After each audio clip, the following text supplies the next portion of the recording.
मागील अनेक दिवसांपासून प्रलंबित असलेल्या पालिकेच्या कर्मचाऱ्यांच्या देय रकमा 15 ऑगस्ट दिवशी पूर्ण कराव्यात अशी मागणी करत सोमवारी सोलापूर महानगरपालिका कामगार संघटना कृती समितीच्या वतीने पालिकेच्या आवारात एक दिवसीय धरणे आंदोलन करण्यात आले। आमच्या मागण्या मान्य करा,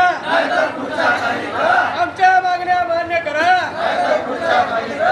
वारंवार मागणी करून देखील पालिका आयुक्तांकडून कामगारांच्या प्रलंबित प्रश्नांवर ठोस असा तोडगा काढला जात नाही। 15 ऑगस्टला कामगारांच्या प्रलंबित मागण्यांवर तोडगा निघाला नाही तर यापेक्षा उग्र आंदोलन करावे लागेल असा इशारा कामगार नेते अशोक जानराव यांनी दिला।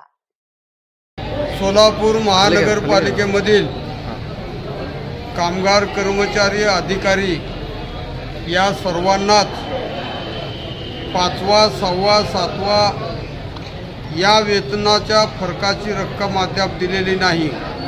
अनेक महागाई भत्त्याचे फरक थकलेले आहेत, अनेक महागाई भत्ता लागू करायचा राहिलेला आहे। या सर्वांची टोटल मिळून जर रक्कम पाहिली तर 300 कोटीच्या पुढं ही रक्कम महानगरपालिका कामगाराला देणं लागते।